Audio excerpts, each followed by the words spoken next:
हमारे राज्य चुनावी साल है। प्रधानमंत्री जी का आना जाना होगा, कभी गमछा कांधे पे होगा, कभी गमछा सर पे होगा, लिट्टी के साथ भी स्नेह बढ़ेगा। लेकिन बिहार के कुछ सवाल है। तो जैसा आप देख सकते हैं कि इंडिया गठबंधन हमारे तमाम साथी नुमाइंदे अलग अलग दलों से आपके समक्ष हैं। मैं संक्षेप में कुछ बातें आपके समक्ष रखता हूँ और उससे पूर्व एक चीज कहता हूँ कि ये प्रेस कॉन्फ्रेंस जो हम इंडिया गठबंधन की ओर से कर रहे हैं, ये डेडिकेटेड है पीएम की विजिट के मद्देनजर बिहार के सवालों के लिए, और ये आपका हमारा साझा सरोकार है। क्योंकि आप और हम भले दो अलग भूमिका में हो, लेकिन हमारा मानना है कि बिहार की तरक्की के बगैर देश की तरक्की की कल्पना करना बेईमानी होगा, बल्कि बेईमानी होगी, डिसऑनेस्टी है।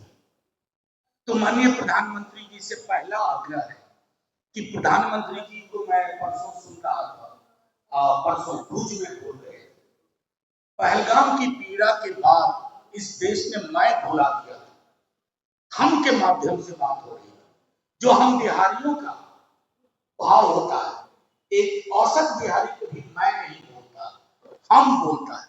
लेकिन प्रधानमंत्री जी अतिरेक में और न जाने किस चीज में बह करके मैं बोलने लगे। उनसे आग्रह होगा, मैं नहीं साहब, हमको हम रहने दीजिए। पीड़ा में हम थे, सफलता में हम थे, संघर्ष में हम थे, मैं नहीं, हम। तो उसको वो रहने दें, ये आग्रह होगा। दूसरा माननीय प्रधानमंत्री जी से आग्रह है, प्रश्न की शक्ल में नहीं, गुजारिश की शक्ल में। प्रधानमंत्री जी विशेष राज्य का दर्जा बिहार खैरात में नहीं मांग रहा है। बिहार के नक्शे को देखिए, औपनिवेशिक शासन काल से हमारी अवस्थिति को देखिए, विशेष राज्य के दर्जे के बगैर बिहार की जो समावेशी विकास की कल्पना हम करना चाहते हैं वो नहीं हो पाता। आप कहते हैं, आपके लोग कहते हैं कि नहीं, अब नए फाइनेंस कमीशन के हिसाब से ये नहीं हो सकता, इसे मूर्ख बना रहे हैं। ये एग्जीक्यूटिव डिसीजन था और एक एग्जीक्यूटिव डिसीजन से पैरामीटर बदले जा सकते हैं। अगर बिहार के साथ ईमानदारी से आपको खड़ा होना है, उम्मीद है आप इस पर बात करेंगे। तीसरी चीज माननीय प्रधानमंत्री जी, महागठबंधन जब तेजस्वी जी के नेतृत्व में सरकार में शामिल था तो जातिगत सर्वेक्षण हुआ, उसके आधार पर आरक्षण का दायरा बढ़ा। प्रॉक्सी तरीके से किसने कहा कोर्ट में क्या अवरोध उत्पन्न किए, सब आपके हाथ में है प्रधानमंत्री जी। इसको 9वीं अनुसूची में डालिए और जो बढ़े हुए आरक्षण का दायरा है उसको विवाद से बचाइए। रिलक्टेंटली ही सही, डगमगाते हुए सही, आज आप रास्ते पे आए। ऑपरेशन सिंदूर से पूर्व आपने कहा कि जातिगत जनगणना होगी। नेता प्रतिपक्ष बार बार कह रहे हैं, तेजस्वी जी हम अलर्ट मोड पे हैं, टाइमलाइन बताइए, क्योंकि बहुत सारी चीजें इससे जुड़ी हुई है। वुमेन रिजर्वेशन जुड़ा है, रिजर्वेशन विद इन रिजर्वेशन जुड़ा है, सेंसस के साथ डिलिमिटेशन है, और डिलिमिटेशन के बाद आनुपातिक प्रतिनिधित्व बढ़ने की बात है, आरक्षण का दायरा बढ़ने की बात है, और निजी क्षेत्रों में आरक्षण की बात है। तो ये सारी चीजें, मेरा मानना है कि प्रधानमंत्री जी बिहार आए तो रेटोरिक से आगे बढ़ करके आपको आगे बढ़ना होगा। सौंपूंगा, सब लोग संक्षेप में आपके समक्ष रखेंगे। बिहार को ईर्ष्या किसी राज्य से नहीं है, बिहार को पीड़ा है। बिहार गुजरात की तरह बनना चाहता है आर्थिक रूप से, हालांकि बहुत सारी बात है। बिहार की तरक्की के लिए प्रधानमंत्री जी को वही नजर चाहिए जिस नजर से गुजरात को आज तक एड्रेस किया गया है।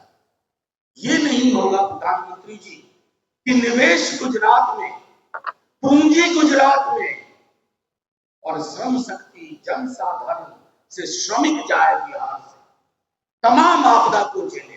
प्रधानमंत्री जी बिहार इस साइकिल को बदलना चाहते हैं, इसको दुरुस्त करना चाहते हैं। और हाँ, आज जब प्रधानमंत्री जी आप रोड शो से निकलेंगे तो संभवतः जो मुझे जानकारी है उसी सड़क से निकलेंगे जहां गोलियां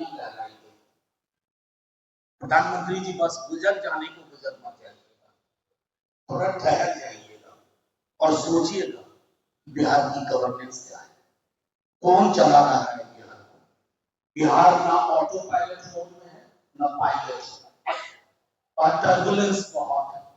तो प्रधानमंत्री जी चुनावी साल है, लेकिन बिहार चुनाव तक ही अपने अस्तित्व को नहीं देगा। इस बात को ध्यान में रखते हुए बिहार में सौहार्द कैसे बरकरार रहे, जो मैंने पहले कहा कि बिहार हम की भावना से, इस हम को भय और नफरत की आग में मत छोड़िएगा।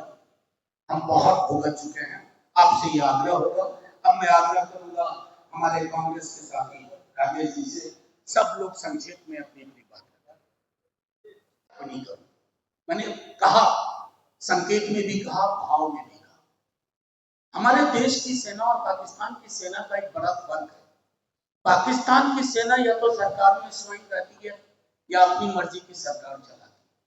हमारी सेना ने शौर्य और पराक्रम का ईमानदारी के साथ परिचय दिया आजादी के बाद से। उस पराक्रम और शौर्य को सेना की विरासत माना जाए, शहादत और सियासत नहीं। इससे ज्यादा क्या टिप्पणी?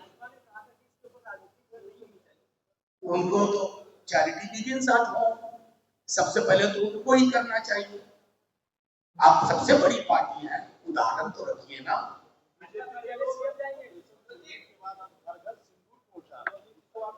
मैं वो कुछ भी कर ले, देश एकजुट है, सेना का शौर्य, सामूहिक पीड़ा, इस एकजुटता को जो कोई व्यवसायिक नजर से देख रहा है, सियासी नजर से, जनता उसका प्रतिकार करे, क्योंकि देश अभी भी पीड़ा में है।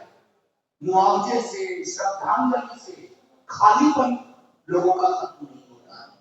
आप तो कवर करते हैं, बिहार के कमोबेश हर जिले में आए दिन एक पार्टी शरीर आ रहा है, नेता प्रतिपक्ष से किसी भी जा रहा है, लेकिन क्या हम वो खालीपन उनका भर पाएंगे?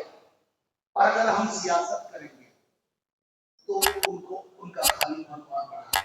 शुक्रिया, जय